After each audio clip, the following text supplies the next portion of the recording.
مجھے ایک خاتون کے الفاظ کبھی نہیں بولے۔ اس نے کہا تھا مجاہد صاحب ہم سائیکو ہو گئی ہیں لوگوں کی یہ باتیں سن سن کے۔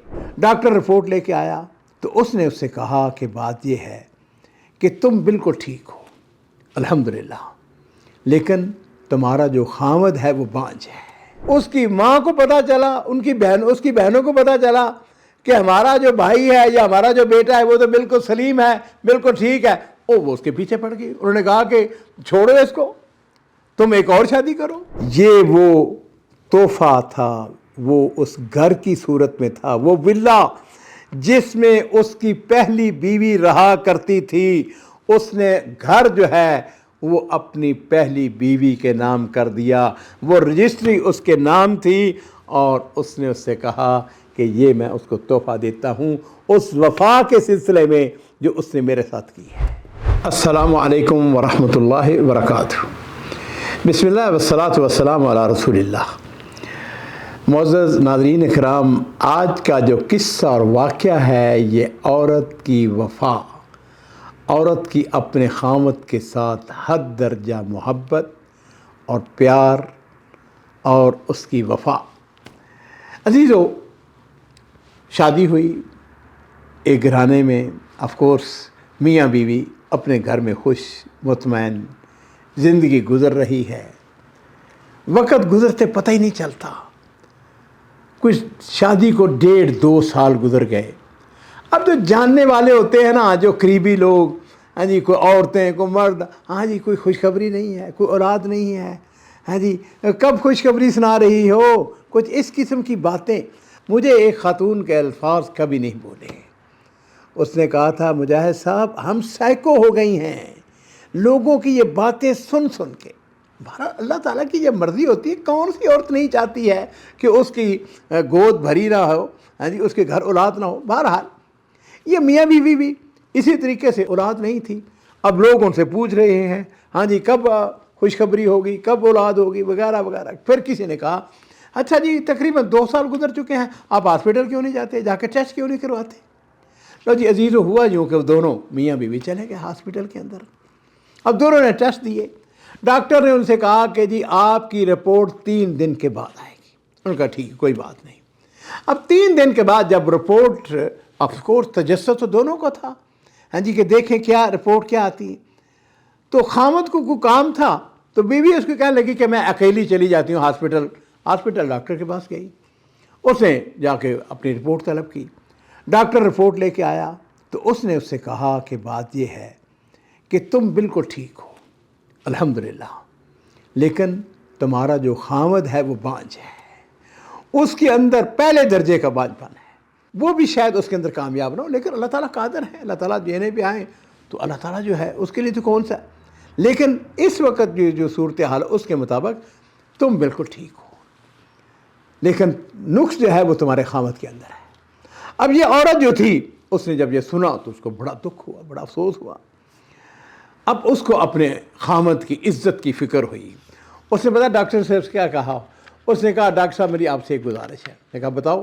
اس نے کہا میری گزارش یہ ہے کہ میرے شوہر کو یہ مت بتائیے گا کہ اس کے اندر کوئی نقص ہے، اس کے اندر کوئی مسئلہ ہے۔ اگر وہ پوچھے تو ان سے کہہ دینا کہ تمہاری جو بیوی ہے اس کے اندر بانج پن ہے، اس کے اندر نقص ہے۔ اس نے ڈاکٹر نے کہا یہ کیسے ہو سکتا ہے، میں ڈاکٹر ہوں، میں پروفیشنل ہوں، مجھے تو حقیقت بتانی ہو گئی۔ لیکن وہ عورت جو ہے وہ بار بار منت سماجت کرتی رہی، کہنے لگی کہ میرے خامد کی عزت نفس کو مجروح نہ کریں۔ لو جی عزیزو، جب وہ گھر گئی خامد نے پوچھا ہاں، اس نے جا کے اس کو بتا دیا۔ اس نے کہا جی بات یہ ہے کہ میرے اندر نقص ہے، تم بالکل ٹھیک ہو۔ شوہر جو تھا نا اس کو صدمہ تو بڑا ہوا کہ میری بیوی جو ہے وہ بانج ہے۔ اب ہوا یوں کہ اس نے اپنی بہنوں کو اور اپنی والدہ کو بتا دیا کہ جی میں تو بالکل ٹھیک ہوں، لیکن میری بیوی کے اندر نقص ہے۔ جس وقت اس کی ماں کو پتہ چلا، اس کی بہنوں کو پتہ چلا کہ ہمارا جو بھائی ہے یا ہمارا جو بیٹا ہے وہ تو بالکل سلیم ہے، بالکل ٹھیک ہے، وہ اس کے پیچھے پڑ گئی۔ انہوں نے کہا کہ چھوڑو اس کو، تم ایک اور شادی کرو، ہم تمہاری اور شادی کرتے ہیں۔ لو جی اس نے رشتہ تلاش کرنا شروع کر دیا، رشتہ مل گیا۔ جب ان کو پتا چلا کہ یہ پہلے سے شادی شدہ ہے اور اس کی پہلی بیوی موجود ہے تو انہوں نے ایک شرط لگائی. انہوں نے کہا دیکھو ہم اپنی بیٹی کا رشتہ دینے کے لیے تیار ہیں لیکن اس کے لیے ایک شرط ہے. کہ کیا شرط ہے؟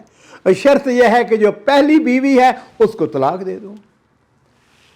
اب اس نے پریشان تو ہوا لیکن اس نے پہلی بیوی کو طلاق دے دی اور وہ بھلی مانس اپنے گھر چلی گئی. اب ظاہر بات ہے کہ اس کی شادی ہوگی اس دوسری خاتون کے ساتھ. وقت گزرتے کوئی پتہ نہیں چلتا. اب وہ جو خاتون جس کو اس نے طلاق دی تھی اس کی جب عدت ختم ہوئی تو اس کو بھی خاوند مل گیا, اس نے بھی شادی کر لی. اچھا جی, اب یہ جو خاوند ہے اس کی شادی کو سال گزر گیا, 1.5 سال گزر گیا, اولاد پھر کوئی نہیں. یہ تو 5 تھا. لوگوں نے پھر سے کہنا شروع کر دیا. انہوں نے کہا کہ تم جا کے ڈاکٹروں کے پاس جاؤ اور جا کے اپنی بیوی کو. اب اس کو اس بات کا یقین تھا کہ میں تو بالکل صحیح سالم ہوں, میرے اندر تو کوئی نقص نہیں ہے, نقص تو ہے جو تھا وہ تو میری بیوی کے اندر تھا. لیکن بہرحال پھر جا کے دونوں نے ٹیسٹ دیے. اب ٹیسٹ کا نتیجہ جو تھا وہ یہی تھا کہ یہ مرد جو ہے یہ بانجھ ہے اور اس کی بیوی بالکل ٹھیک ہے. ڈاکٹر نے جب اس کو بتایا کہ تم بانجھ ہو تمہارے اندر, اس نے کہا نہیں, میں نے تو پہلے رپورٹ میری جو تھی وہ آپ نے تو بتایا تھا کہ میں بالکل ٹھیک ہوں, اب کیسے میں بانجھ ہو گیا. ڈاکٹر نے کہا وہ رپورٹ وہ طلب کی. جب رپورٹ آئی تو اس نے ڈاکٹر کو ہر چیز یاد آ گئی.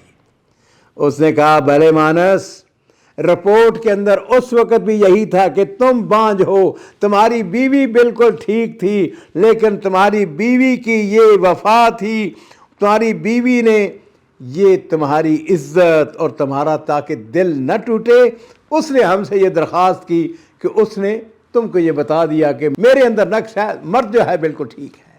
عزیزو, اب جس وقت اس کو یہ پتہ چلا کہ میری بیوی میرے حق میں میرے ساتھ اتنی وفا کرنے والی, اتنی محبت کرنے والی تھی, تو بڑا متاثر ہوا. اس کو اپنی پہلی بیوی کی وفاداری اور قربانی کا احساس ہوا اور پھر وہ ہاسپٹل سے نکلتے ہوئے جیسے ہی اپنے گھر پہنچا تو اس نے اپنی بہنوں کو بلا لیا, اپنی والدہ کو بلا لیا, اپنی بہنوں سے کہنے لگا کہ تم جاؤ میری جو پہلی بیوی ہے اس کے پاس جا کے میری طرف سے معافی مانگو, اور میں حقیقت میں بے خبر تھا اور میں اس کو ایک گفٹ بھی دینا چاہتا ہوں, ایک تحفہ دینا چاہتا ہوں. لو جی عزیزو, ہوا یوں اس کی بہنیں اپنی پہلی اس کی بھابھی تھیں اس کے پاس چلی گئیں. اس نے ابھی شادی کر لی ہوئی تھی. اس کو جا کے انہوں نے کہا کہ بات یہ ہے کہ بہن ہم تم سے معافی مانگنے کے لیے آئی ہیں, میرا بھائی تم سے معافی مانگتا ہے, وہ تمہاری وفاداری کو جان چکا ہے, اس کو پتہ چل گیا ہے کہ تم وفادار تھی. عزیزو, اس خاتون نے کہا کہ میں نے تمہارے بھائی کو دنیا آخرت میں معاف کیا. بہنوں نے کہا کہ ہم تمہارے لیے ایک تحفہ, میرا بھائی تمہیں تحفہ دینا چاہتا ہے. اس خاتون نے کہا یہ ٹھیک ہے, میں نے اس کو معاف کر دیا لیکن میں تحفہ قبول نہیں کروں گی, اس لیے کہ میں اب ایک اور شخص کی امانت ہوں, میں ایک اور شخص کی بیوی ہوں, اور میں یہ ممکن نہیں ہے کہ میں تحفہ قبول کروں. خیر جی, وہ واپس آ گئی. اب یہ اس کا پہلا جو خامد تھا اس نے پتہ کیا کیا, وہ اس کے شوہر کے پاس چلا گیا. جا کے اس نے اس کو اپنا تعارف کرایا, اس نے وضاحت کے ساتھ بتا دیا جی کہ میں آپ کی بیوی کا پہلا خامد تھا, اور اس نے کہا کہ میرے پاس ایک تحفہ ہے جو میں آپ کی بیوی کو دینا چاہتا ہوں, اس کے لیے میں آپ سے اجازت طلب کرنے کے لیے آیا ہوں. آپ اگر اجازت دیں تو آپ کی مہربانی ہے کہ میں اس کو تحفہ دینا چاہتا ہوں. اس نے تھوڑا سوچا, اس نے کہا ٹھیک ہے, کیا تحفہ دینا چاہتے ہو؟ تو اس نے اپنی جیب سے عزیزو کچھ پیپر نکالے, کچھ ورق نکالے, اور یہ پتہ ہے اوراق کیا تھے؟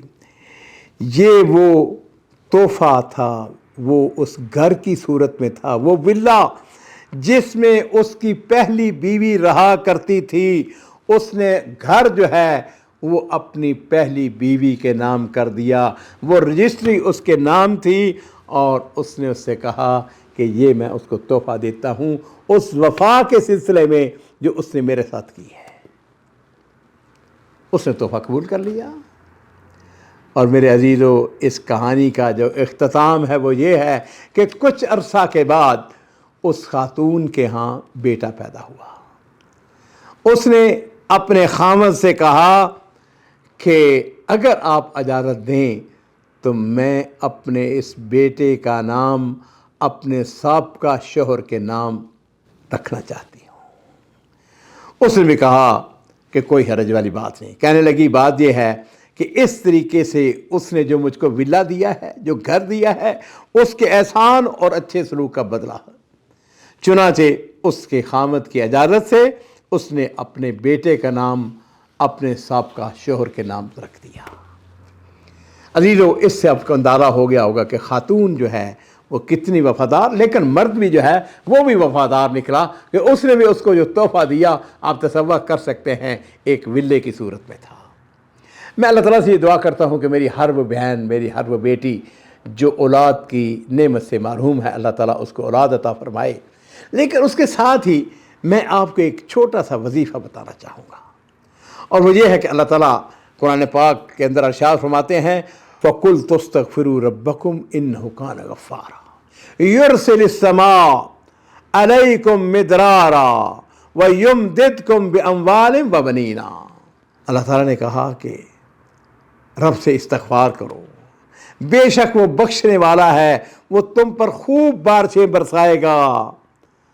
یرسل السماء علیکم مدرارا ویمددکم باموال وبنین، اور تمہیں مال اور اولاد سے نوازے گا، اور تمہارے لیے باغات اور نہریں بنا دے گا۔